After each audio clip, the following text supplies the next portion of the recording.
Oba, oba! Adolescentes e jovens desta última etapa do Ensino Fundamental 2. Galerinha do nono ano, como estão vocês? Tudo bem? Professor Rufino, de língua portuguesa, adentrando aqui os vossos aparelhos eletroeletrônicos para mais uma aula de língua portuguesa. Tudo bem com vocês? Espero que sim. Hoje nós vamos estudar um gênero textual muito útil, sabia? Que é o que nós chamamos de infográfico. Então, info de informação, né? A informação por meio de grafias, de imagens, números, traços, planilhas. Infográfico é um tipo de texto que de uma forma dinâmica e rápida, ele passa um monte de informações para nós de uma só vez. E eles são textos que complementam determinados outros textos. Um infográfico pode complementar um relatório, um infográfico pode complementar ou ajudar uma proposta de redação, porque ele mostra de forma ampla tudo que a proposta ou a problemática vem querer que o candidato trabalhe. O infográfico, ele auxilia artigos de divulgação científica. Então, o infográfico é muito legal. Nessa aula nós vamos proceder explicando para vocês as características desse gênero e, claro, observando alguns infográficos, lendo alguns infográficos, para atender os procedimentos de leitura. Vem com a gente, vamos para a aula, pega caderno, caneta, lápis, borracha para fazer as anotações, tá bom? Vem com a gente.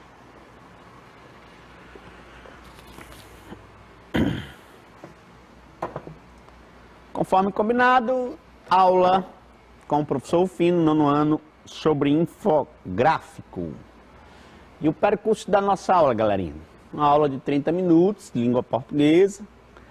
E nós vamos trabalhar o infográfico exatamente nas habilidades de ler e compreender e analisar as relações entre eles.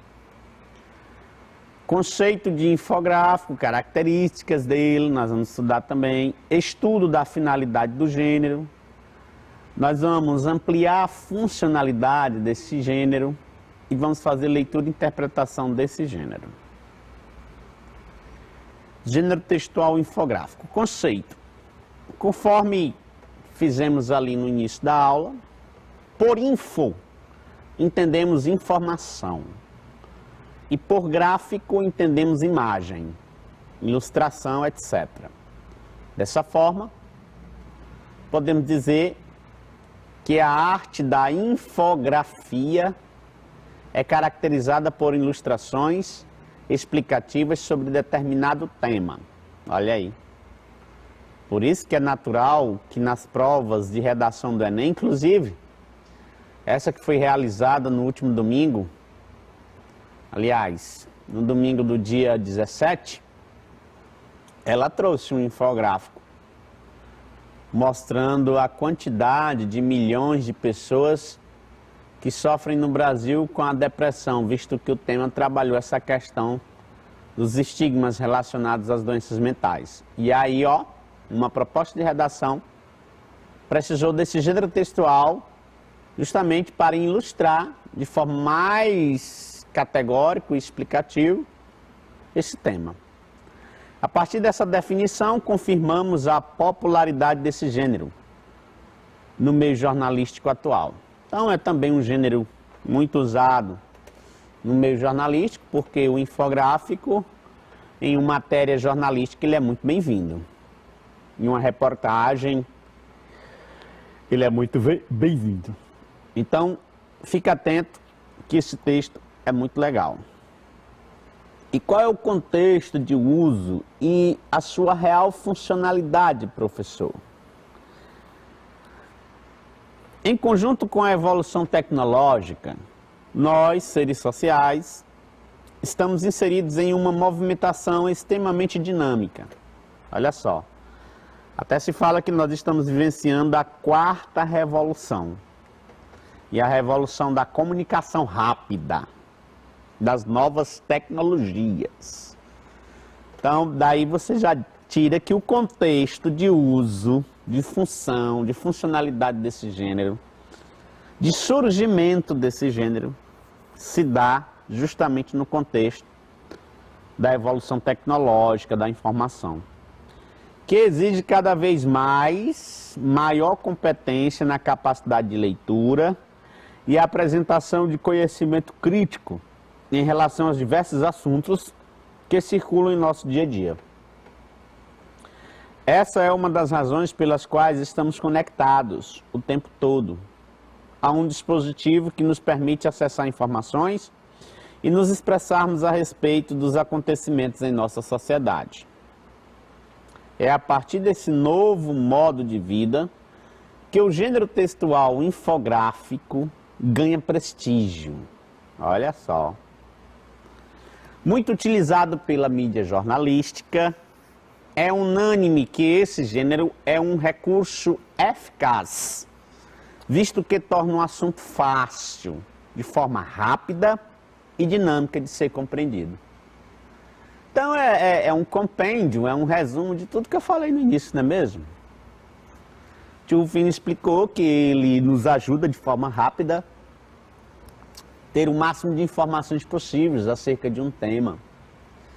E o infográfico é uma espécie de texto que, se as pessoas que não são letradas no meio tecnológico, no mundo dos menus, né? Quem não sabe o que é um menu, né? Você comprou um aparelho de TV ali novíssimo, você vai logo lá no menu e lá tem um monte de funções que te leva a outra função, que te leva a outra função. A função na aba imagem te leva a muitas outras funções, brilho, nitidez, contraste, né? E as pessoas que não forem letradas nesse mundo tecnológico, das informações aglomeradas, das informações infografadas, digamos assim, elas terão dificuldade de também lerem e dominarem os infográficos. É sério isso, viu? Então é preciso entender que esse é o contexto da infografia, o contexto da tecnologia. E aí, impressa, né? Eu preciso trazer essa dinâmica tecnológica da informação rápida para dentro do texto impresso. Aí vem o infográfico para isso. Conforme prometido, nós vamos trabalhar as características. Eles têm títulos surpreendentes. Ah, professor, lembrei das reportagens. Eles também têm títulos surpreendentes. Lembrei dos artigos de opinião e científico. Ele também tem que ter títulos surpreendentes, chamar logo a atenção do leitor. Pois é. Eles apresentam estatísticas. Ah, e como apresentam, né? É um dos principais mecanismos do infográfico. A apresentação de números estatísticos. Em porcentagens, alfanuméricos mesmos, não é? Então, a estatística no infográfico é muito importante. E os gráficos em formato de pizza, né? As legendas, também são elementos bem próximos do infográfico. Eles têm tamanhos gerenciáveis, que é isso. Eu posso fazer um infográfico gerenciavelmente para que ele seja pequenininho e caiba bem no meio da minha matéria, no meio do meu texto de artigo científico. Como também posso fazer um infográfico bem extenso. Lembro, não sei se no meio policial eles dão esse nome, mas assistindo La Casa de Papel e algumas séries policiais de investigação, vocês veem que os investigadores, eles fazem uma espécie de infográfico, não é? Na Lava Jato foi assim, que é por aquele membro cabeça da organização criminosa, aí eles vão fazendo ramificações, não é? Até chegar, vão ligando com pincel no quadro, os investigadores, o lugar que determinada pessoa investigada andou. Então eles vão montando todo um mapa, não é? Um mapa esquemático Digamos que se eles dão o nome de mapa esquemático, eu daria o nome de infográfico, né, também, por que não, né? Então os investigadores gerenciam muito isso. Eles utilizam imagens, e como utilizam, né? Os investigadores também utilizam imagens para montar seus mapas, seu infográfico do crime. Eles são focados em um tema. Então, legal, são essas as características básicas do infográfico. Que elementos eu vou usar, Rufino? Eu vou usar textos, é claro, eu vou usar quadros, eu vou lá usar legendas, mapas, números. E como vou, né? Legenda é muito importante, que no decorrer dessas aulas nossas sobre infográfico durante a semana, nós vamos mostrar a legenda. Mapas, números, quadros, textos, legal, ícones, né?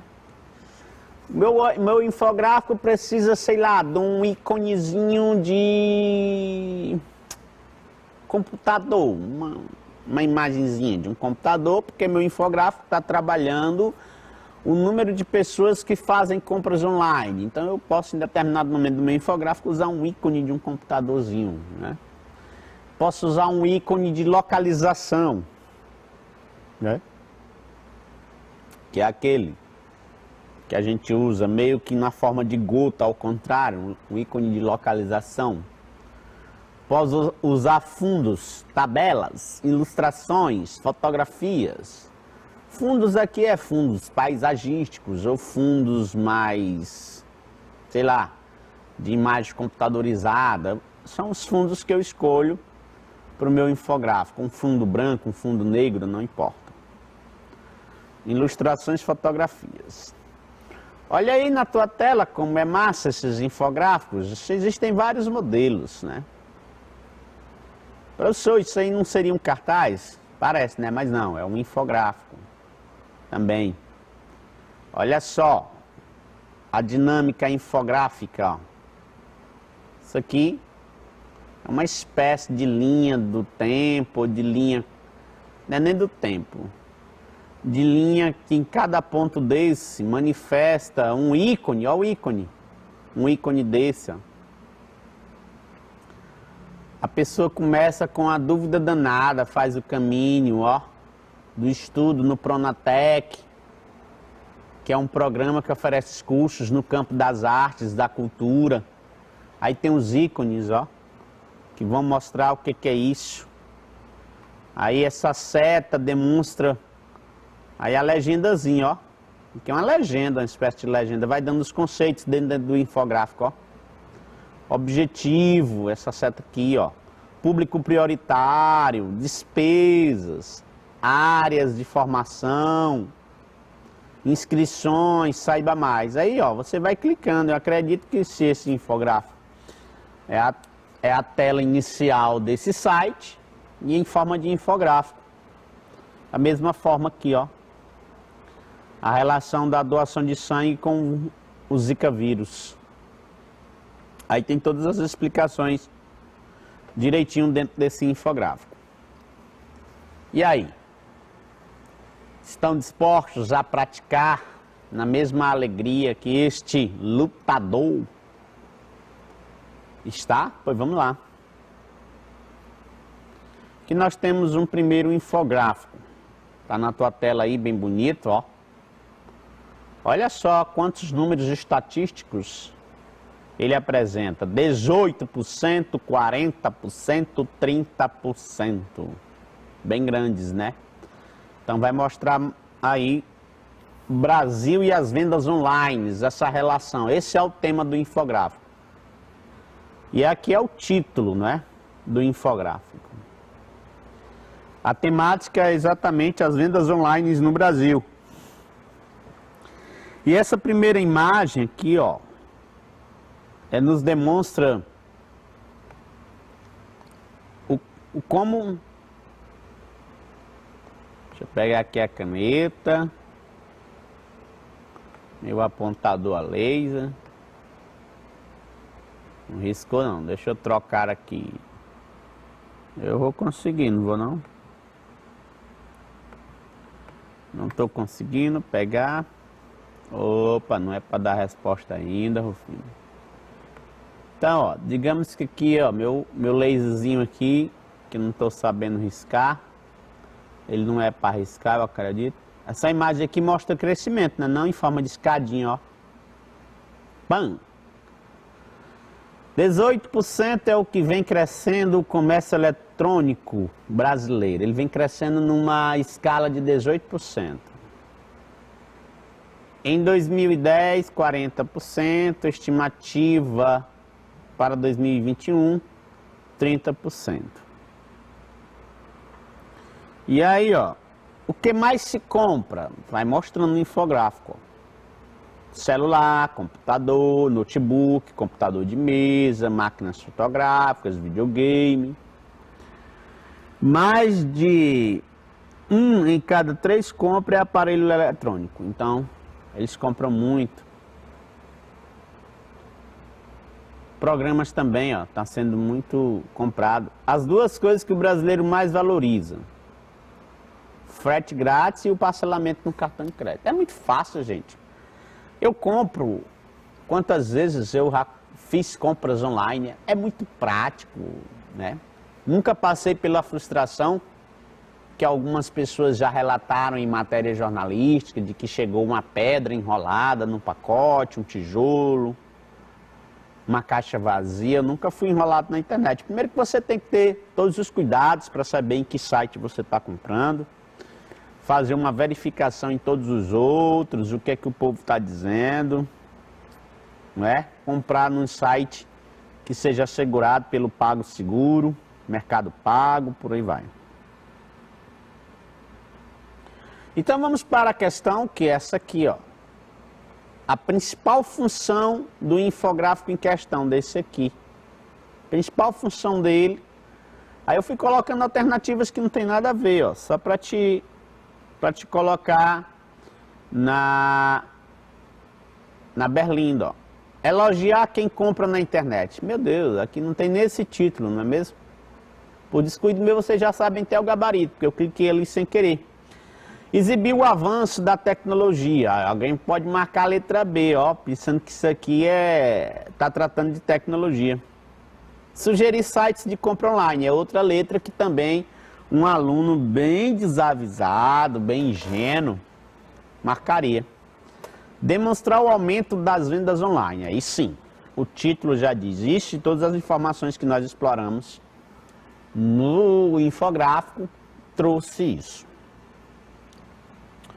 Olha outro infográfico legal, ó. Como é distribuído aquele salgadinho de milho, chips, chips pelo seu corpo no momento do consumo.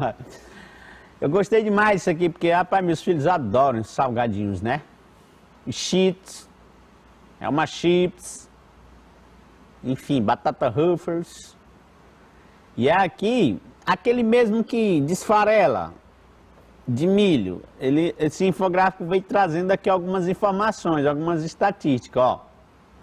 Engraçado que ele pega o ícone de um corpo humano, em especial do aparelho digestório até, que é esse o aparelho que nós vamos usar para consumir um salgadinho de milho. Pasmem, 35% fica colado em seus dentes. E se a pessoa usa aparelho, meu amigo, esse valor vai lá para 50%. Olha que nojeira fica no teu aparelho aqueles salgadinhos de milho. 10% vira farelo e desperdiçado lá no fundo do pacote. Meu filho ainda pega e ainda fala assim, ó. E joga aquela farinha toda, porque pelo manuseio lá no carregamento, manuseio no transporte, manuseio lá na prateleira, destroçou muito desse salgadinho e 10% deles viram farinha, farelos. 15% fica colado em seus dedos. Se é aquela pessoa que fica lambendo, chupando os dedos, aí molha com saliva, meu amigo, cola na mesma hora. Desse total, 8% ficará colado em seus dedos depois que você chupar os dedos na tentativa de limpá-los, é mesmo. 40% desce para o seu estômago. Ah, meu amigo. Então, Você compra um salgadinho, imaginando que vai aproveitar 100% dele, você só aproveita 40% salgadinho, porque os outros 60% é distribuído aí nessas ocasiões. Então, de acordo com esse texto, o que é que nós podemos inferir? Pode-se inferir que aproveitamos bastante esse alimento. Minha amiga, a palavra bastante não é bem-vinda aí não, né? Porque a gente viu que negativo, não se aproveita bastante esse alimento, não se aproveita. Então o que é, Rufino, que a gente faz? A maior parte do alimento não é ingerida? Deixa quietinho essa daí. A distribuição do alimento, a distribuição durante o consumo é igual? Foi igual, durante o consumo? De jeito nenhum, né? Não foi igual de jeito nenhum. Mais da metade desse alimento é aproveitada? Mais da metade não, 40% é mais da metade, só se fosse 51%, aí já seria mais da metade, né? 50% é a metade, 51, 50, alguma coisa seria mais da metade. Não é o caso, é 10%, 11% menos da metade, né? 10% menos até. Portanto, nós já temos o gabarito, foi muito fácil essa questão, não é? A maior parte do alimento não é ingerida, você interpretou, ou seja, não está de forma direta, mas você precisou ver aqui os números no infográfico, ó. Não é ingerida, não é mesmo não. Porque a maior parte se perde. 60% fica perdido. Dengue, olha o tema desse infográfico. E ali ele nos mostra, na TV bem bonita, eu estou vendo ali, ó, bem colorido. O ambiente, ó o fundo aí, ó, o fundo. Esse infográfico precisou fazer um fundo mais colorido, ó. Esse é o fundo. Tem o ambiente, tem o ser humano, tem a pessoa doente, o número de pessoas que ele contamina. Aí tem essas setas que vai, ó, fazendo a gente conduzir-se no tempo. Essa daqui, ó, essa bem daqui onde está meu mouse, ó. Ela conduz para essa situação já de baixo, que já é os sintomas do mal-estar, as dores e por aí vai. Infográfico legal, você pode passar aí uns 10 minutos lendo esse infográfico. Eu amo ler infográfico, né? Os detalhes, cada expressão. Olha o íconezinho de febre alta, 38 graus de febre, aí coloca o ícone do menino aqui, vermelhão, e ó, essa linha cinética. Olha outras linhas cinéticas, o menino se olhando no espelho, digamos assim, apavorado porque apareceu manchas no corpo. Dores, ó, essas linhas cinéticas indicando que ele está com dor. Então, um infográfico bem legal, bem direcionado a qualquer público, em especial ao infantil. Ao observar com atenção o infográfico, percebemos que se trata de como podemos nos prevenir da dengue. Exclusivamente sobre o contágio da doença, da exclusiva ação de contágio, digamos assim, sobre a doença. A questão está até meio que bugada. Como se contrai a doença e seus sintomas? Olha, essa daí se aproximou mais ao infográfico, porque ele está explicando, ó, um ambiente ali de água parado, ó, que aí, ó, desemboca nos ovos do mosquito, o mosquito sai voando, pica as pessoas, então, beleza, e bem aqui tá os sintomas. Incentivar os bons hábitos de higiene, cuidado, pode ser que alguém marcasse a letra D, mas não é. É exatamente a letra C, como se contrai a doença. Show do Milhão. Já jogou o Show do Milhão? Programa muito apresentado pelo Silvio Santos, depois virou jogos, né? Aí tu tem um aplicativo, tu quiser brincar de Show do Milhão no celular, tu pode baixar. É um passatempo legal de perguntas e respostas. E aí o título brincou, fez essa paráfrase, né? Com esse programa. E aí é o milho bem grande, né? Trabalhando aí a questão, e inclusive é super interessante, trouxe no mês de outubro uma reportagem sobre os transgênicos, né? O milho imbatível, o milho criado em laboratório para resistir às pragas. Mas isso traz também algumas outras consequências para o organismo humano. Então, um infográfico muito complexo de número, com fundozão verde, ó, o fundo adequado à natureza, o milho é verde, sua folhagem, né? A expressão show do milhão serviu para quê? A expressão show do milhão. Letra A, para trazer dúvidas ao texto. Ó, aqui tu viu que nós estamos hoje nessa questão, nessa questão, nos debruçando nem tanto pelos números, né? Eles estão muito pequeninos aqui, não estou nem conseguindo ver. Nós vamos nos debruçar para uma das características do infográfico, que é o título chamativo, que eu falei lá no início da aula. Então, show do milhão é o título. Serviu para trazer dúvidas ao texto. Meu Deus, um título trazer dúvidas ao texto, nada a ver. Esclarecer o produto, também só assim, show do milhão. Se eu não for ler o que é que ele quer dizer com esse show do milhão, eu não vou entender o título, não. Né? Expor os números. Não, o título aí não é exatamente para expor os números, quem expôs os números é o próprio infográfico em si. Mas quando eu vi show do milhão, eu escolhi logo o infográfico para trazer para vocês. O próprio título, sem eu saber nem sobre o que se trata, me chamou muita atenção. Então o título serviu basicamente, especificamente para isso. Para chamar a atenção da gente. E aí, galerinha? O que é que vocês acharam desta aula? Legal, não é não? Conhecemos mais sobre o infográfico. E tá aí o currículo do professor de vocês, para vocês lerem também. Eu agradeço a participação de todos. Acredito que esta aula foi bastante proveitosa para que a gente conhecesse mais um gênero textual em questão. Estamos finalizando, chegando às nossas últimas semanas de aula. Espero que todos se deem bem nas últimas provas, online ou impressas, que as vossas escolas vão colocar para vocês. Acreditem que vocês são capazes, pois atravessaram um ano letivo muito complicado para todos.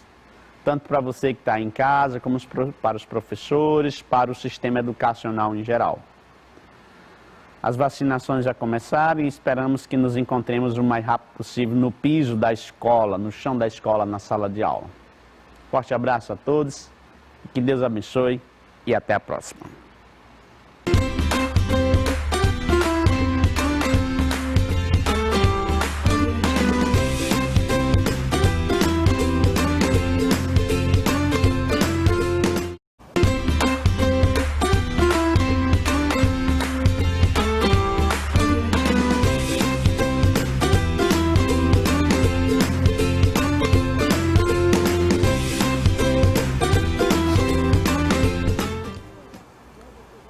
Olá pessoal, tudo bem com vocês? Sou o professor Caio Ian, professor de matemática da Rede Municipal de Teresina. Atualmente eu ministro aula na Escola Municipal Júlio Lopes Lima, situada na Zona Sul. Gostaria primeiramente, pessoal, de mandar um forte abraço para a equipe gestora daquela escola, equipe de professores, aos meus alunos e a você, aluno do 9º ano que está acompanhando essas aulas junto conosco aqui via remota também. Pessoal, na aula de hoje nós vamos falar um pouquinho sobre expressões algébricas, sobre igualdade, também nós vamos trabalhar as propriedades da igualdade, vamos ver também um pouquinho ali de equação, pelo menos aquela introdução de equação, o que é primeiro membro, o que é segundo membro, o que é realmente uma equação, e nós vamos fazer também alguns exercícios, tá bom? Então vamos lá.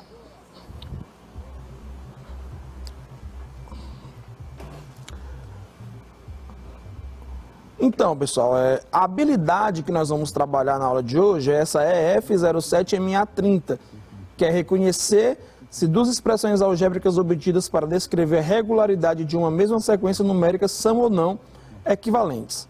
Beleza? Então, vamos aqui iniciar falando um pouquinho sobre expressões algébricas. O que são expressões algébricas?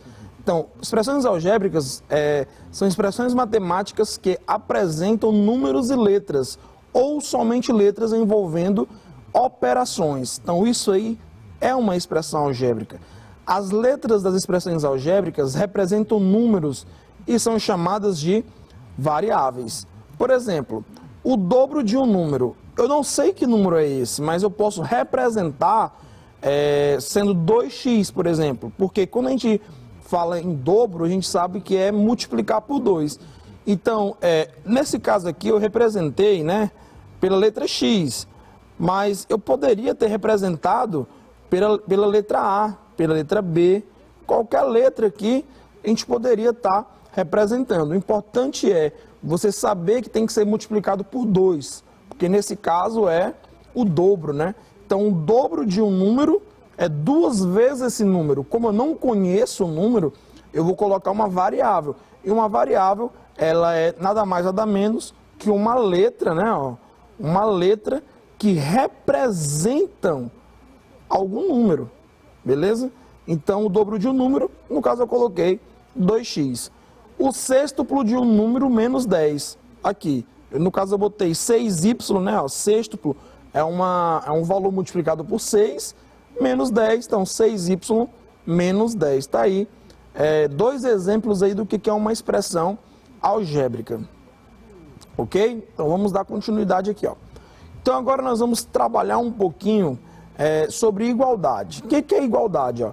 Uma sentença matemática em que o símbolo igual, ó, tá aqui símbolozinho igual, ele é usado, representa uma igualdade. De modo geral, podemos representar uma igualdade por A é igual a B, em que A e B são expressões diferentes para um mesmo número. Chamamos isso de princípio da igualdade. Como assim, professor? Esse finalzinho aí.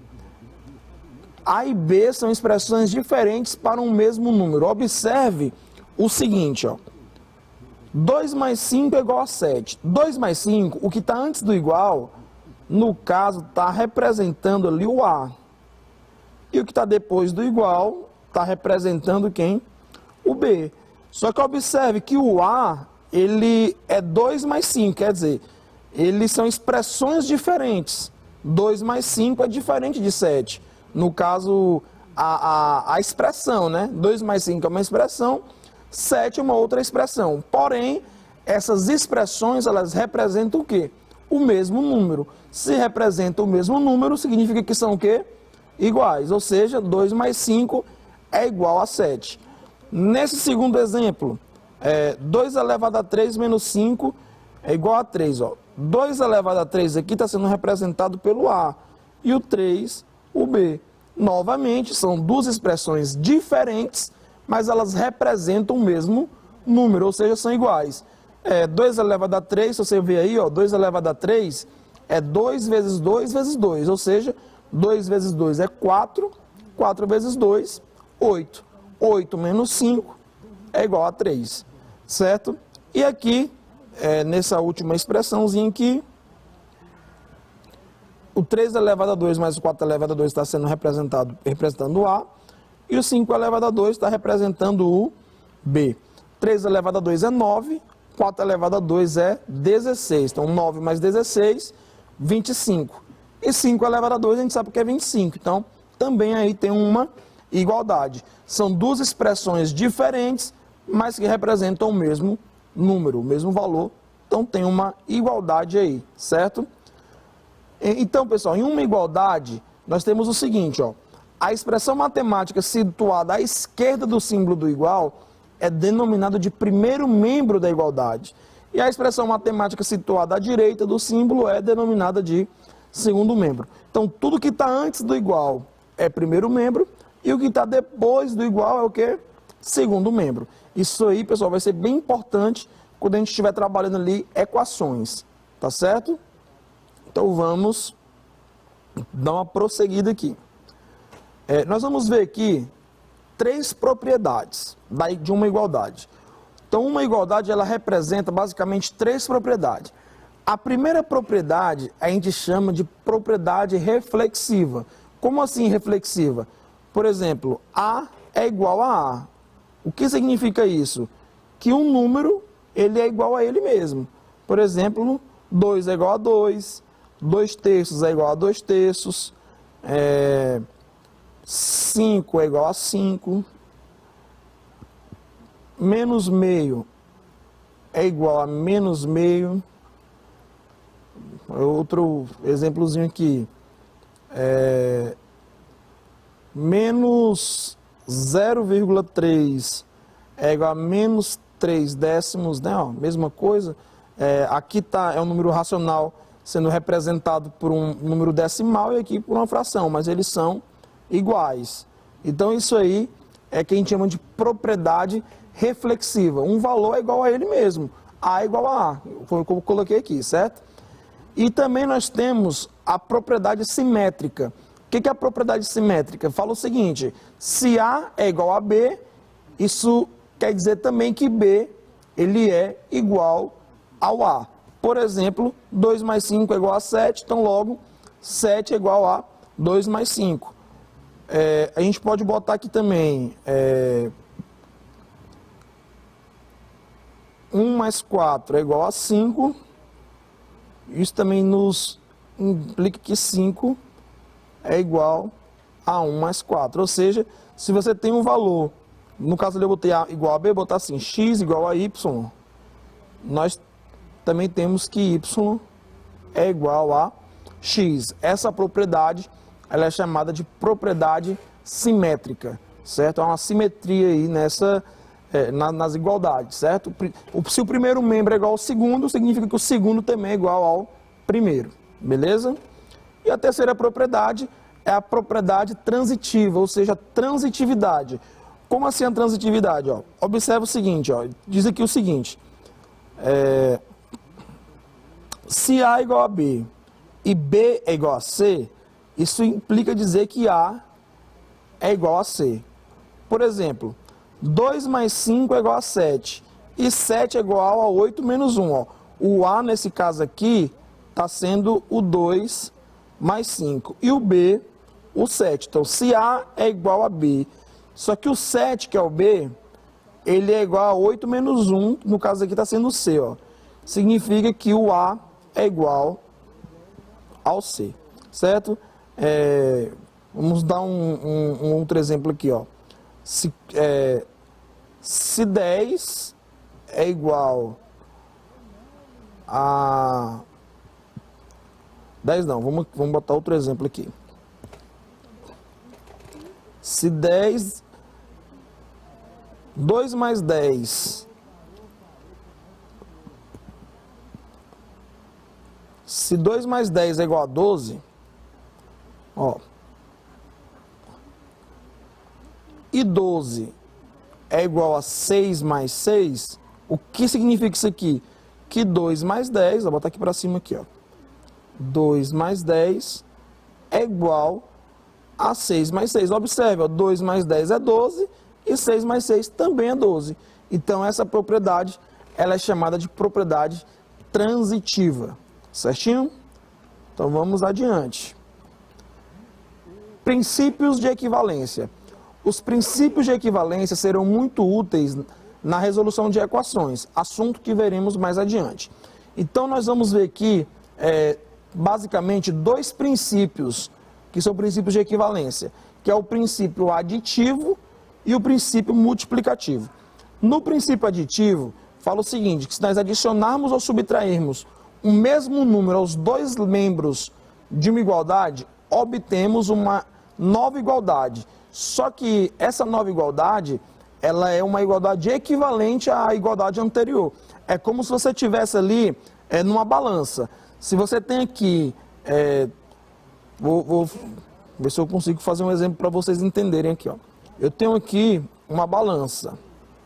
Se nessa balança eu tiver aqui um quadrado e aqui também eu tiver um quadrado, ela vai, o mesmo peso, claro, né? Essa balança ela vai estar em equilíbrio, certo? Ela vai estar em equilíbrio. Se eu colocar um círculo aqui e um círculo aqui, círculos são iguais. Você consegue observar que eu coloquei outro elemento, tanto de um lado da balança como do outro. E esse elemento, como ele tem o mesmo peso, vamos fazer se são iguais, não vai alterar o equilíbrio da balança. A balança vai continuar em equilíbrio, ou seja, vamos trazer para a equação, a igualdade ela vai permanecer, certinho? Então, se eu adicionar ou subtrair o mesmo número em ambos os lados da igualdade, nós vamos obter uma nova igualdade, só que essa nova igualdade, ela é equivalente à igualdade anterior, certinho? Esse é o princípio aditivo. O princípio multiplicativo, ele fala que se a gente multiplicar ou dividir os dois membros de uma igualdade por o mesmo número, também nós vamos obter uma nova igualdade. Só que essa nova igualdade, ela também é equivalente. Ou seja, se A é igual a B, isso implica dizer que A vezes C é igual a B vezes C. Ou então, ainda mais, A dividido por C também é igual a B dividido por C. Da mesma forma aqui em cima, ó. Ou então aqui, ó, A menos C é igual a B menos C, certo? Se você adicionar, no princípio aditivo, né? Se você adicionar ou subtrair o mesmo valor em ambos os membros, a igualdade ela permanece. E no princípio multiplicativo, se você multiplicar ou dividir o mesmo número em ambos os membros, também a igualdade ela permanece. Tranquilo? Então vamos aqui para a introduçãozinha de equações. Então o que é uma equação? Equação ela é toda sentença matemática expressa por uma igualdade que apresenta letras e apresenta números. Essas letras são termos desconhecidos e as chamamos de incógnitas. Nos exemplos anteriores, podemos destacar que na equação 2y menos 4 igual a 6, a incógnita é y. Observe aqui, pessoal, isso aqui, ó, ela é uma equação, tá? Ó? Ela é uma equação. Por quê? Porque ela tem uma igualdade, tem números e também tem termos desconhecidos que são incógnitas. E no caso, a incógnita nessa primeira equação aqui é y, certinho? Que é a letra que aparece. Na equação de baixo, ó, 2z ao quadrado mais 4 é igual a z menos 6. Nós temos aqui a variável z, a incógnita z, ó. O z aqui está ao quadrado elevado a 2 e o z aqui está elevado a 1, né? Quando não aparece expoente, quer dizer que ele está elevado a 1. Mas a incógnita é só a letra. Se ele tiver elevado a 2, a 3, não interessa o expoente. O importante é que a incógnita vai ser o z. E é uma equação porque além de ter a incógnita, também tem a igualdade. Beleza? E temos também aqui a última equação, ó. A mais 1 é igual a B sobre 3. Nós temos aqui, no caso, duas incógnitas, que são a incógnita A e a incógnita B, certinho? É uma equação, por quê? Porque eu tenho incógnitas e também tenho o sinal ali de igual, que é a nossa igualdade. Então, isso também é uma equação. Então, o que caracteriza uma equação? Uma equação ela é uma sentença matemática onde você vai ter incógnitas, ou seja, termos desconhecidos, e vai ter também um sinal de igual, beleza? E uma observaçãozinha aqui que a gente traz, nem toda igualdade é uma equação. Porque, por exemplo, 3 mais 5 é igual a 8. Isso é uma igualdade, beleza, mas é uma equação? Não, porque mesmo tendo o sinal de igual, se você observar, a gente não tem aí a incógnita, ou seja, o elemento ou termo desconhecido. Se não tiver o termo desconhecido, não é uma equação. Logo, isso aí ela é uma sentença matemática, uma igualdade, porém não é uma equação. Certinho? Então vamos aqui ver o que é uma raiz de uma equação. O que é a raiz de uma equação? A raiz de uma equação é o número denominado de raiz de uma equação quando, ao substituir a incógnita por esse valor, por esse número, obtemos uma sentença verdadeira. Um exemplo aqui para vocês entenderem melhor. Esse aqui é um exemplo bem simples, ó.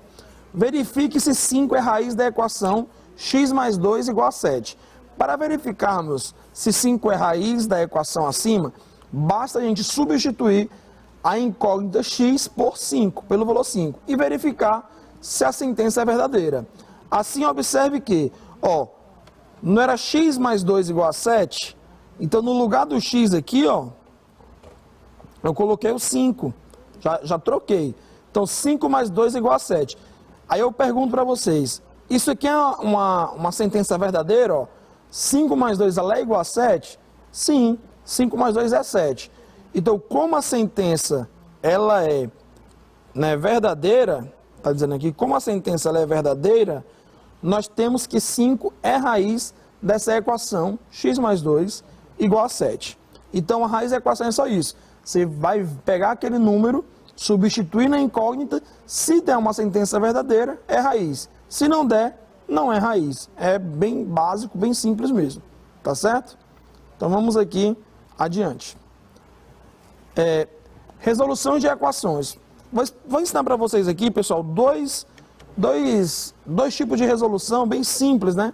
Dois métodos, na verdade, dois princípios, que é o princípio aditivo e o princípio multiplicativo. O princípio aditivo fala o seguinte, que somando ou subtraindo o mesmo número aos dois membros de uma equação, obtemos uma equação equivalente à primeira. Como exemplo, vamos resolver a equação 2x menos 1 igual a x mais 5. Ó. Só observar, pessoal, aqui, ó, 2x menos 1 é igual a x mais 5. Eu quero eliminar esse menos 1 daqui. Para eu eliminar ele, basta eu somar 1. Só que se eu somar 1 antes do igual, eu vou ter que somar 1 também no segundo membro. Então vai ficar 2x menos 1 mais 1 igual a x mais 5 mais 1. A gente sabe que menos 1 mais 1 dá 0, né? Ó, a gente corta, vai sobrar só 2x.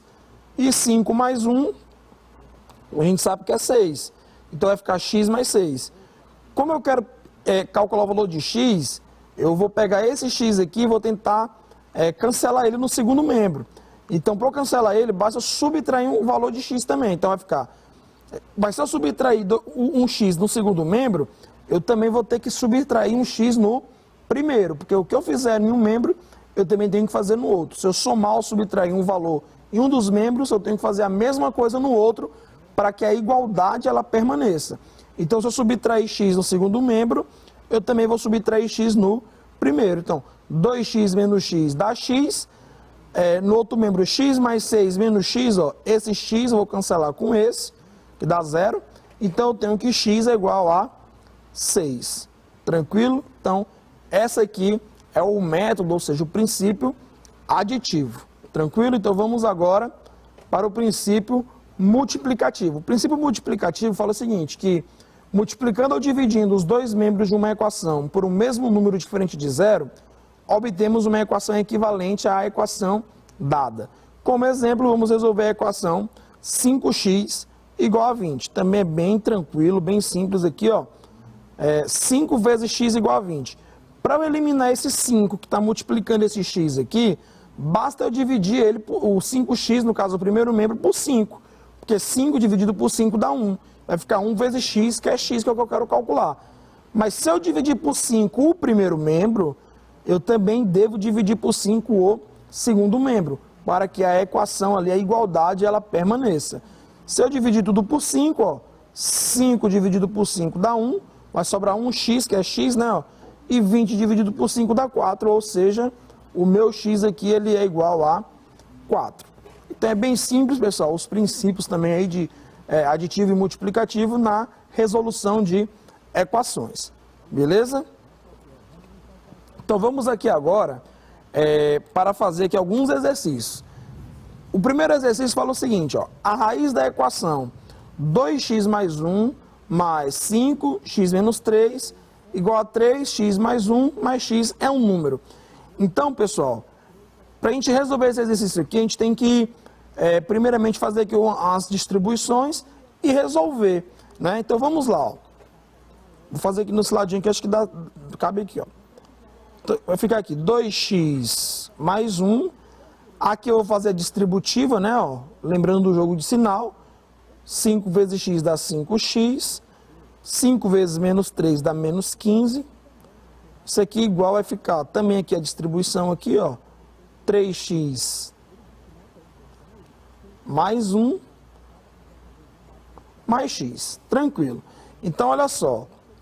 2x mais 5x dá 7x.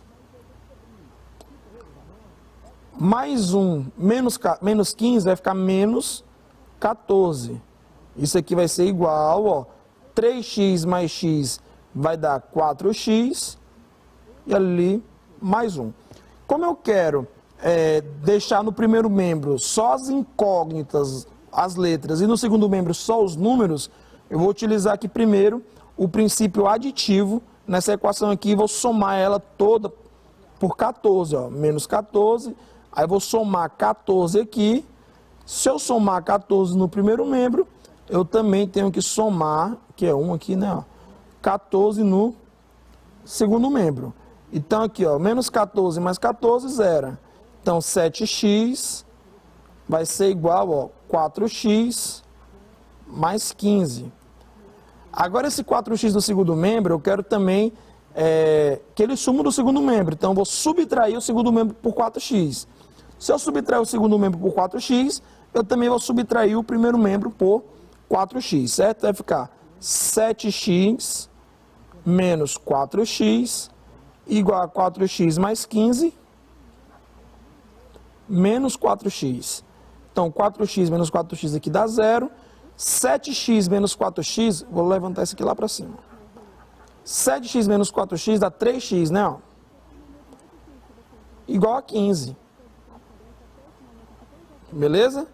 Então, eu vou agora utilizar aqui o princípio multiplicativo. Está multiplicando por 3 aqui, então eu vou dividir por 3 um lado, também vou dividir no outro. Então vai ficar x igual a 5. Está aqui o resultado, certo? Então, a letra A, um número menor, menor que menos 2? Não. Maior que 30? Não. É um número inteiro? É. É um número racional não inteiro? Não, ele não é racional. Quer dizer, ele é racional, mas ele é um racional inteiro, né? E é negativo? Não, ele é positivo. Então, a alternativa correta aqui é a letra C. Beleza? Então, o primeiro exercício, a alternativa correta é a letra C. O segundo, ele é bem simples. Verifique se 2 é raiz das equações abaixo. Então, pessoal, para esse exercício aqui, eu vou deixar aí um minutinho para vocês responderem e eu volto com a solução dele para vocês.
Bom, pessoal, então vamos retornar aqui para a gente poder fazer esse exercício de número 2.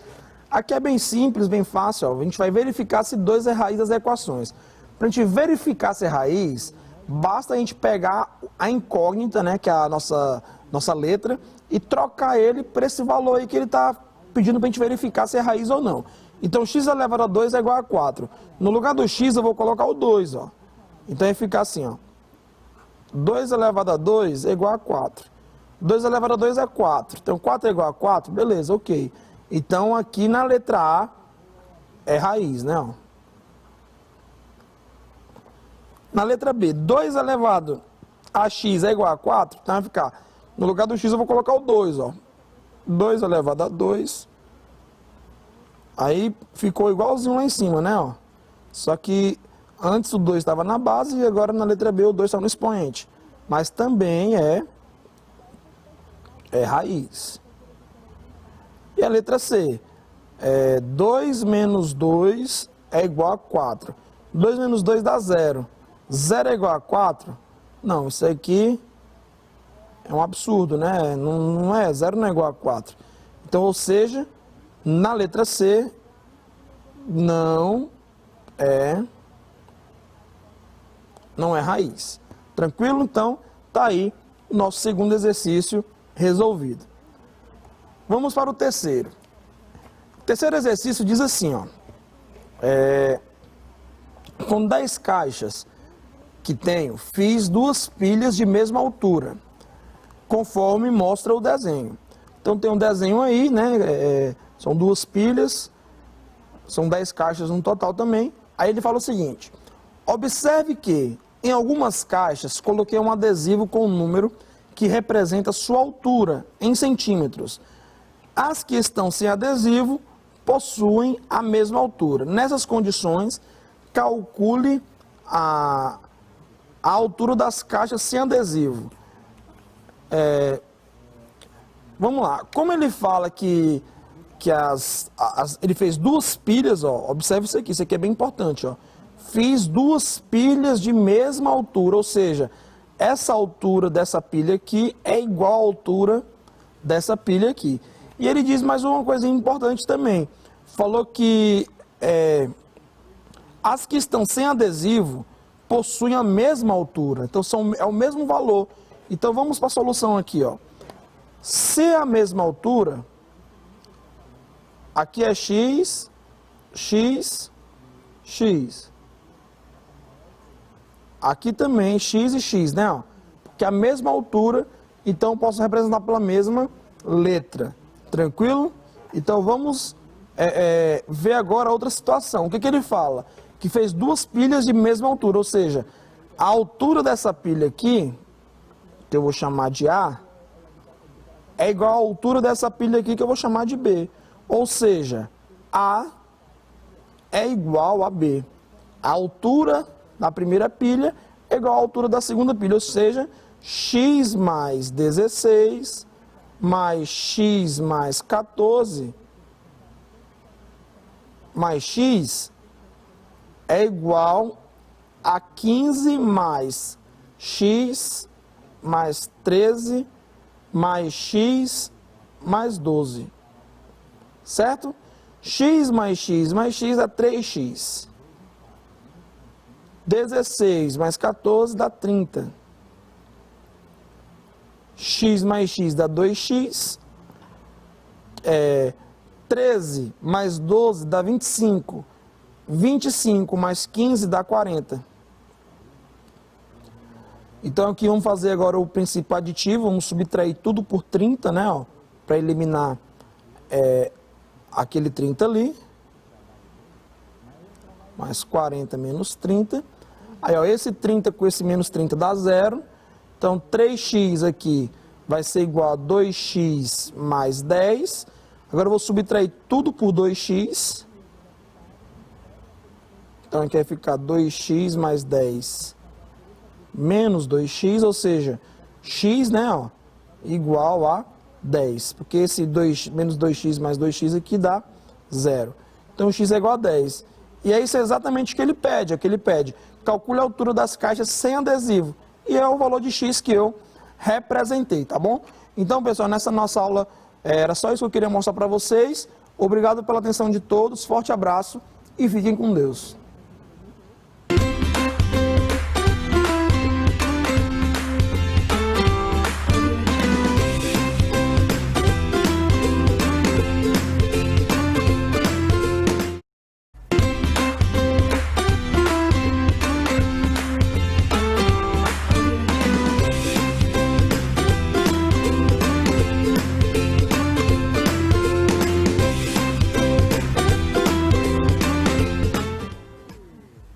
E aí, pessoal do nono ano, sejam bem-vindos à nossa última semana de aulas do ano letivo 2021, certo? Nessas 2 últimas aulas, gente, a gente vai revisar assuntos muito importantes, tá bom? Então, por favor, foco, certo? Então, vamos iniciar. Na aula de hoje, a gente vai trabalhar um pouco, continuar trabalhando sobre questões de genética. Toda vez que a gente fala de genética, gente, por favor, liguem a esse nobre rapaz aqui, ó, Gregor Mendel, considerado aqui o pai da genética. Gente, seguinte, vocês lembram que eu falei que o trabalho de Charles Darwin foi tão maravilhoso, tão impecável, que até hoje é muito difícil os cientistas eles elaborarem uma nova teoria da evolução, uma teoria um pouco mais aprimorada? Pois bem, isso está correto. Do ponto de vista somente da teoria da evolução, os conceitos deles são muito perfeitos, impecáveis, e é muito difícil ter novos conceitos.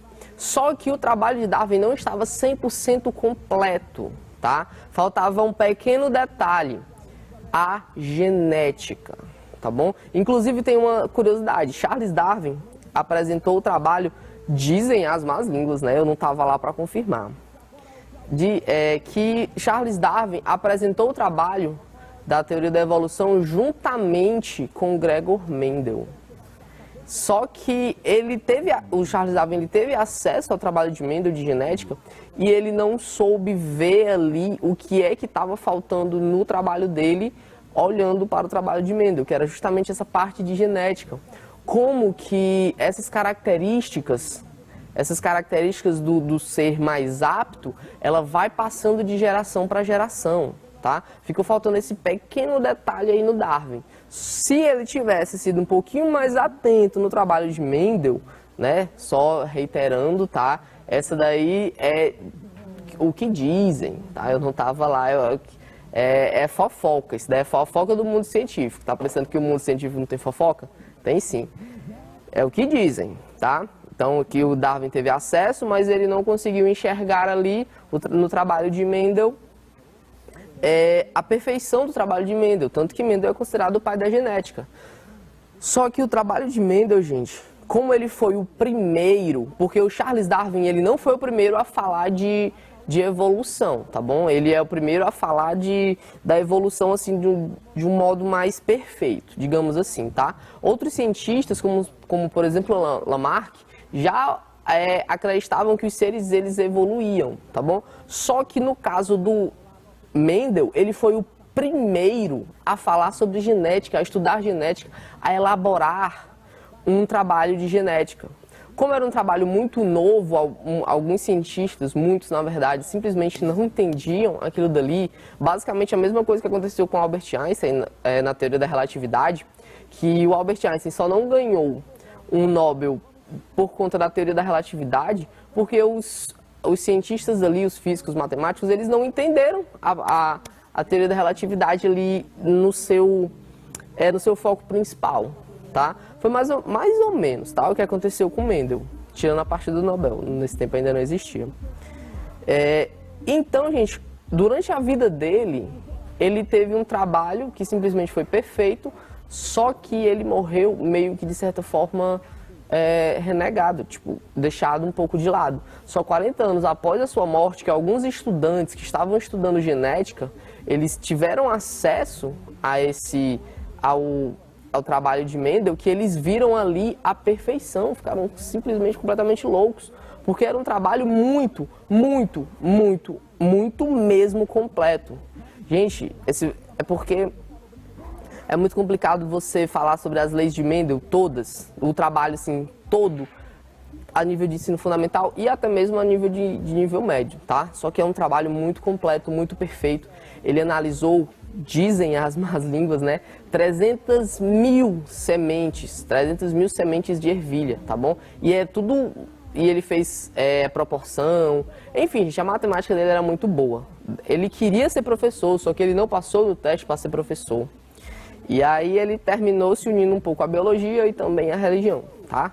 Detalhe que Mendel era padre, tá bom? E aí é como eu falei nas aulas passadas, ciência e religião não obrigatoriamente têm que ser inimigas, elas podem muito bem andar juntas, que foi basicamente o que Mendel fez, tá bom? Então vamos lá, já falei demais, hein? Esses daqui são os conceitos de genética, tá? Os conceitos que a gente já viu na aula passada, que seus professores já passaram para vocês. Agora vamos para a primeira questão. O sucesso dos experimentos de Mendel está diretamente ligado ao material escolhido para a sua pesquisa, as ervilhas. Analise as alternativas abaixo e marque a única que não representa uma vantagem do uso dessa espécie. Letra A, devido ao seu fácil cultivo. Letra B, produz poucos descendentes. Letra C, o ciclo de vida é curto. E letra D, a facilidade de polinização artificial. Lembrando que a questão que é aquela que não representa uma vantagem das ervilhas, tá bom? Então essa daqui, gente, como ela é um pouquinho fácil, eu vou dar para vocês 20 segundinhos.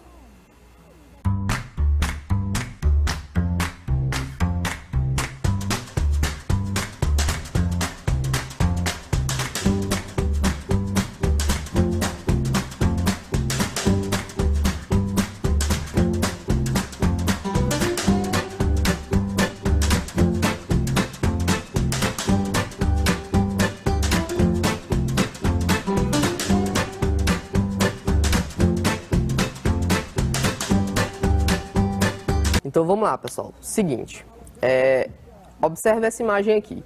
Essas daqui são as vantagens dele ter usado a ervilha, tá bom? Para quem não sabe, o Mendel ele também tentou utilizar, fazer mais ou menos o que ele fez com as ervilhas com as abelhas. Só que, gente, as abelhas eram muito violentas, tá bom? Então, quais foram as vantagens dele ter utilizado a ervilha? Primeiro, é muito fácil cultivar ervilhas. Segundo, o ciclo de vida é muito curto. Elas geram frutos muito rápidos. Por exemplo, se ele fosse plantar, vamos supor, vamos imaginar aqui, um pé de jabuticaba que demora 20 anos para dar um fruto. Já pensou? Seria um pouquinho complicado, né? Então essa daí foi outra vantagem dele ter escolhido as ervilhas. Geram muitos descendentes. Outra característica, você tem características ali extremas, ou seja, sem intermediários. Ou a ervilha é verde, ou a ervilha é amarela. Por exemplo, tem uma característica ali bastante extrema. Não tem um meio termo. Não tem uma mistura ali entre o verde e o amarelo. Não, ou é verde ou é amarelo. Simples assim. Ok? Também, como não tem intermediários, facilita bastante na hora de você fazer a contagem, tá bom? E também você tem características visíveis a olho nu, como por exemplo a cor, o tamanho, a cor da flor, tá? E etc. E também de uma flor fechada, ou seja, você ali não teria pólens de outras plantas, de outras ervilhas, que não fossem as que ele queria, tá bom? Ele abria a florzinha, pegava o pólen da que ele queria, fechava, e aí abria a que ele queria fertilizar, fecundar, e aí colocava ali o pólen, tá bom? Então essas daqui foram todas as vantagens dele ter utilizado a ervilha. Nessas daqui, gente, agora, dito isso, vamos voltar para as alternativas. Letra A, fácil cultivo. Perfeito, essa daí foi uma vantagem dele ter escolhido isso daqui. Gente, preste bastante atenção nisso aqui, que isso é bastante comum a nível de questões, tá bom? Então, letra A, fácil cultivo. Perfeito. Letra B, produz poucos descendentes. Não produz poucos descendentes, pessoal, produz muitos descendentes, tá bom? Então, a letra B aí de cara já é a que não representa uma vantagem, beleza? Só que vamos ver as outras. Letra C, ciclo de vida curto. Acabei de falar para vocês, né? Do ciclo de vida. E letra D, facilidade de polinização artificial. Da mesma forma, por conta da flor ser fechada. E aí ele podia polinizar artificialmente, tá bom? Então, letra A, C e D são vantagens. E letra B não é uma vantagem, tá bom? Na verdade é o contrário, produz muitos descendentes. Então, primeira questão, alternativa B. As ervilhas geram um grande número de descendentes a partir de cada cruzamento, o que vai facilitar os estudos de hereditariedade. Quando você essa dica eu dou para vocês, tá? Quando vocês entrarem no mundo científico, no ensino superior. Quando você vai realizar determinado experimento, pessoal, para saber como determinada coisa funciona, quanto mais dados você tiver, melhor, certo? Segunda questão. Com relação à primeira lei de Mendel, analise as proposições abaixo. Primeira lei. Cada característica de um organismo é condicionada por dois fatores, chamados de genes alelos. Tá bom? Um proveniente do pai e o outro proveniente da mamãe. A2. Os dois fatores de par ou alelos são transmitidos para cada gameta no momento de sua formação. 3. Com a união dos gametas na fecundação, o par de alelos para cada característica é reconstituído. 4. No momento da formação dos gametas, os alelos se separam, indo apenas um para cada gameta. 5. Um alelo do par é transmitido dependente da sua manifestação. E aí estão corretas apenas. Pronto. Essa daqui, gente, como ela é um pouco grande e ela abrange, assim, o que vai estar errado aí vai ser pequenas coisas, eu vou dar para vocês 1 minuto.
Antes de comentar cada uma novamente, vamos só observar 2 imagens aqui. Primeira imagem. Pessoal, seguinte, quando você tem, observa esse daqui, ó, tá vendo esse Vzinho, Vzinho, esse Vzão, Vzão? Isso daqui são os alelos, tá bom? Cada característica fenótipo, ou seja, aquilo que a gente consegue ver, ela é determinada por uma característica genótipa, ou seja, o gene, depende do gene. E determinada característica depende de um par de alelos, tá bom? E aí você tem que ver se é dominante ou recessivo, já a gente vai ver isso daí. Quando você faz um cruzamento, tanto faz se é na espécie humana, se é nas plantas, se é em outros animais, enfim. Se você tem uma fecundação cruzada, ou seja, você tem uma troca de material genético, metade, um alelo vai vir do pai e o outro vai vir da mãe.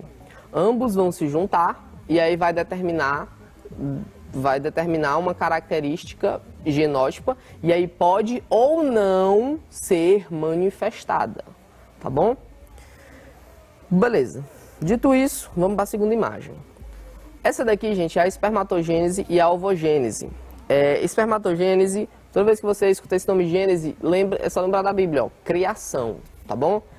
No caso, a espermatogênese tem a ver com a criação dos espermatozoides, tá bom? E a ovogênese, a criação dos óvulos, tá bom? Nessa criação aqui, gente, você pode perceber que aqui você tem uma célula 2N, tá bom? Como todas as células do nosso corpo. Só que, gente, elas vão se dividir, tá bom? Elas vão se dividir em duas, uma N e outra N. Aqui não tinha 46 cromossomos? Pois bem, cada uma delas aqui, gente, vai ter 23.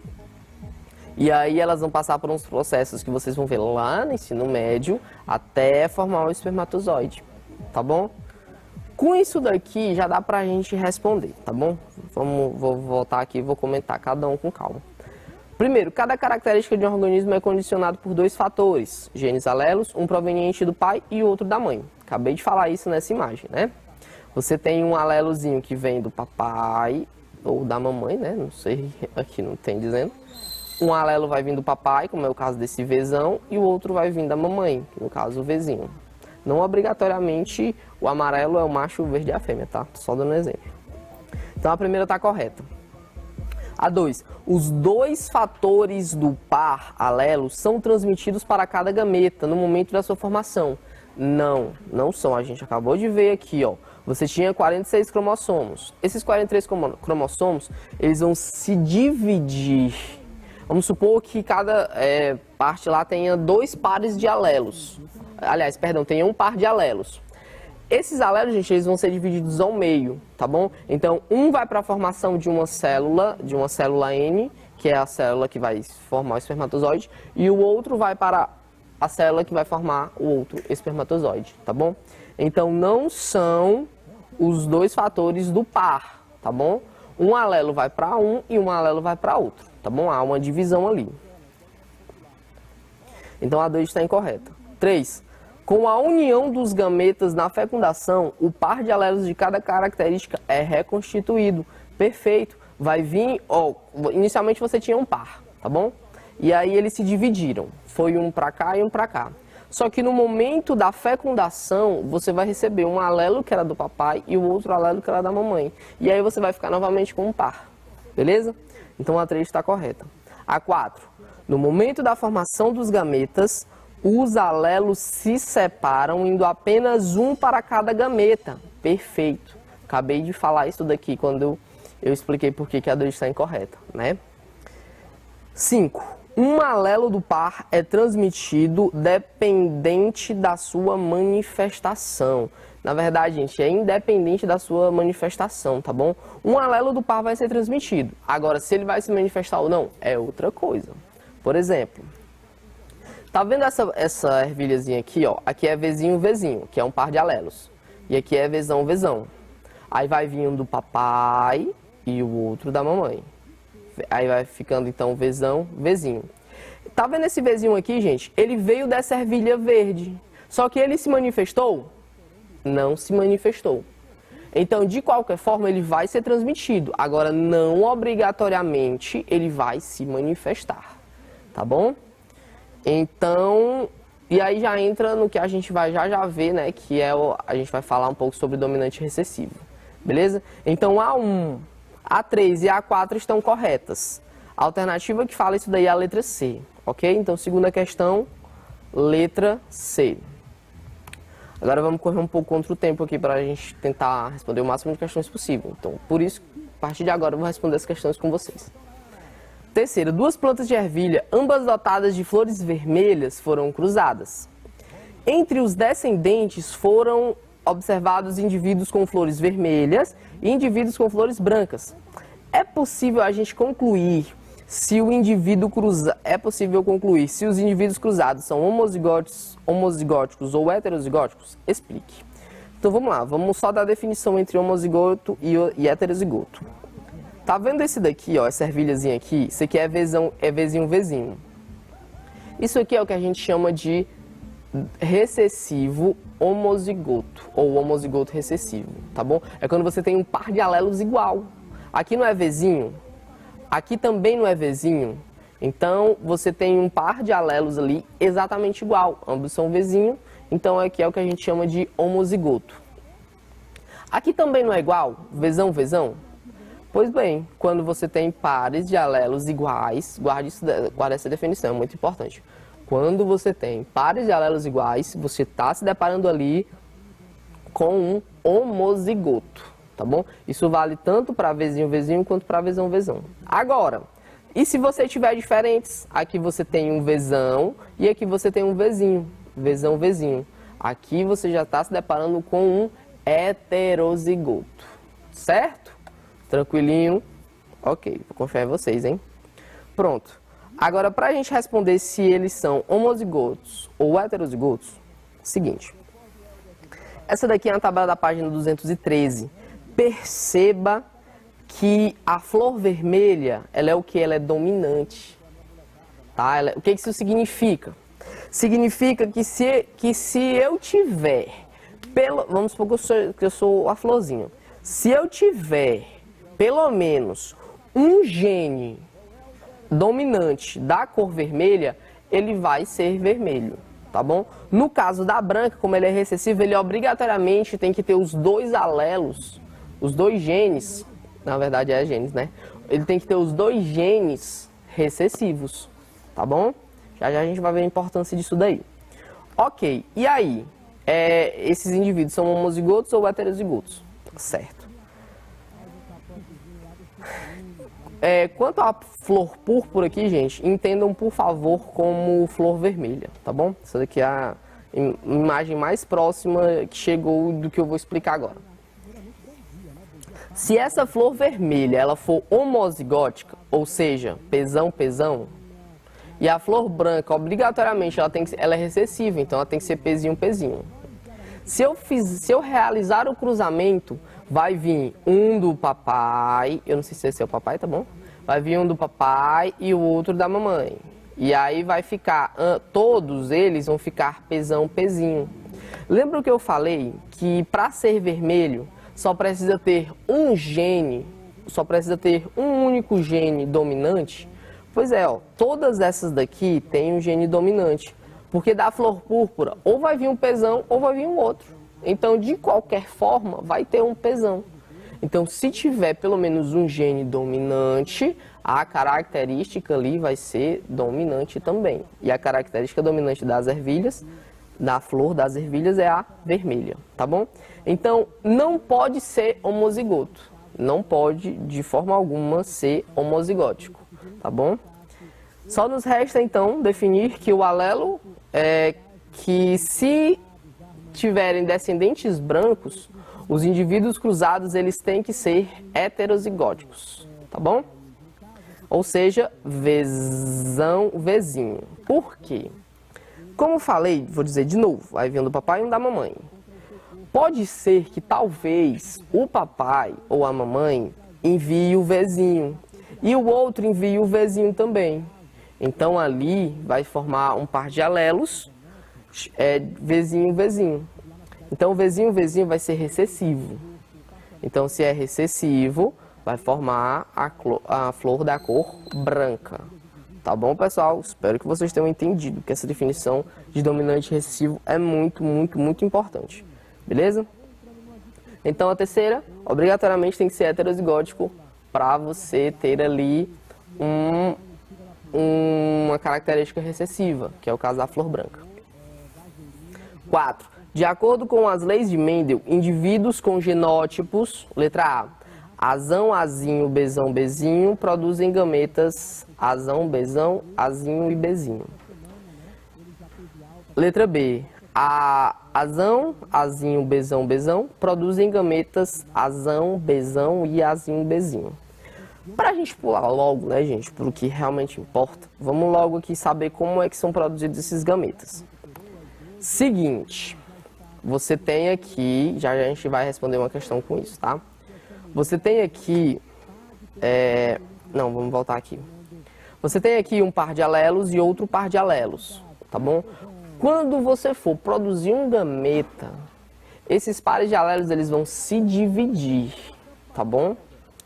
Eles se dividindo, vai, por exemplo, um lado vai ficar azão e o outro lado vai ficar azinho, e o outro vai ficar bezão e o outro lado vai ficar bezão também, no caso aqui da letra B, tá bom? Eles não vão se separar, gente, todos, tá bom? Não vai A para um lado, B para um lado, não. A, B, C ou D, seja lá qual for, todos vão ficar juntos. Só não vão ficar juntos aqueles que fazem parte do mesmo par de alelos, tá bom? Então esse caso aqui, ó, azão, azão, não vai produzir gameta, gente, não vai produzir gameta. Esse daqui, ó, eles vão obrigatoriamente se separar, tá bom? Então isso aqui não produz gameta, assim como isso aqui também não produz gameta. Gameta, gente, não tem par de alelos. Pronto, aí a definição que eu acabei de criar aqui. Gameta não produz par de alelos, tá bom? Então você nunca vai encontrar em um gameta alelos de uma mesma característica, tá bom? Gametas, na verdade, gente, eles vão ser criados mais ou menos dessa forma aqui, ó. Você vai ter um alelo de cada característica, tá bom? Cada letra, gente, significa uma característica, tá bom? Então você vai ter cada letrinha dessa daqui uma característica, e aí quando você, na formação de gametas, você vai ter diferentes características, só que somente um par para cada característica. Ou um par não, um gene para cada característica, beleza? E a alternativa que fala isso daí, gente, é a letra B, tá bom? A letra A, por que não a letra A, professor? A letra A, ela simplesmente separou todos os genes aqui, tá bom? No caso da letra B, ela separou somente os pares, certo? Deu para entender, né? Quarta questão, letra B, então. Quarta questão, letra B. Nesse caso, a gente vai ter um alelo azão ou azinho, que vai se combinar com o alelo bezão, sendo assim, azão, bezão ou azinho, bezinho. Quinta questão, um indivíduo com genótipo azão, azinho, bezinho, bezinho, czão, czinho, dzão, dzinho, apresenta quantos tipos diferentes de gametas? Letra A, 10, letra B, 9, letra C, 8 ou letra D, 7. Pronto. Para responder essa daqui, gente, a gente vai utilizar o que a gente chama de sistema de chaves, tá?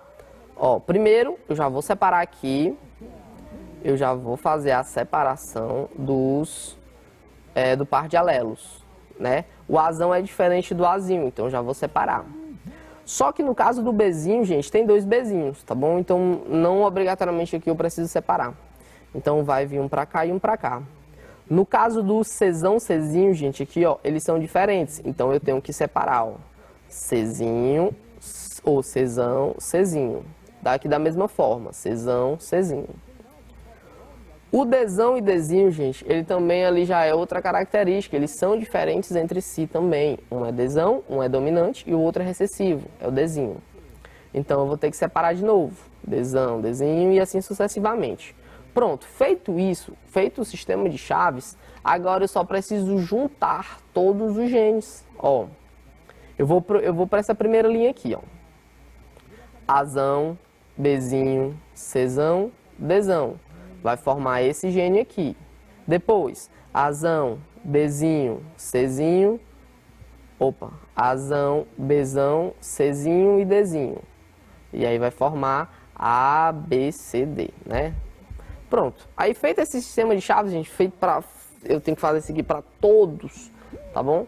Feito isso daqui, depois eu só vou contar, ó. 1, 2, 3, 4, 5, 6, 7, 8. Então eu formei 8 tipos diferentes de gametas, tá bom? Então, a quinta questão é letra C. Alternativa C aqui, né? 8 tipos diferentes de gametas. A sexta questão fala o seguinte: cruzando-se ervilhas verdes, a característica da ervilha ser verde não é recessivo? É. Então, vai ser Vzinho, Vzinho. Com ervilhas amarelas, que são Vzão, Vzinho, os descendentes serão, letra A, 100% verdes. Letra B, 100% amarelas, que é o Vzão, Vzão. Letra C, 50% amarela e 50% verde. Ou letra D, 25 amarela, 50 verde e outro 25 amarela, só que com Vzão, Vzão. Vamos fazer o cruzamento daqui delas, para ver como é que vai ficar. Observe o seguinte. Eu cruzei uma ervilha verde, que é recessiva, Vzinho, Vzinho, com uma ervilha amarela, que é Vzão, Vzinho. Vamos lá. Nesse primeiro aqui, ó, vai vir um do papai, que é o Vzinho, e vai vir outro da mamãe, que é o Vzão. Vai formar Vzão, Vzinho. Gente, eu não tenho um gene dominante. Se eu tenho um gene dominante, ali vai se manifestar uma característica dominante. E no caso da característica dominante das ervilhas aqui, ó, que a gente já viu, a característica dominante da cor dela aqui, ó, vai ser o que? Vai ser amarela, tá bom? Então, toda vez que eu tiver pelo menos um gene amarelo, vai ser amarelo também, certo? Vamos lá, pronto, voltamos.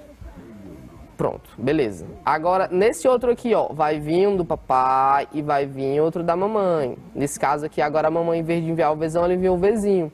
Pronto, vai ficar então o Vzinho, Vzinho. Aqui não é, ambos os genes não são recessivos? São. Então, o que vai acontecer ali?